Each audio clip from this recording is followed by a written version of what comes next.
Hello, in this video I want to show you how to create custom website shortcut icon on your home screen in Samsung Galaxy M23.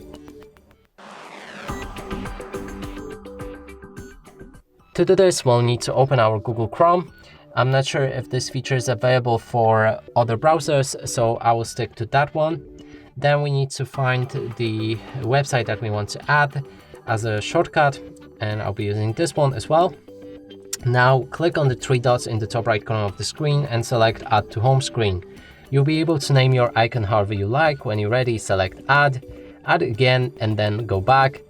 On the last available space, it should show up, and now you can click on it to open this website instantly.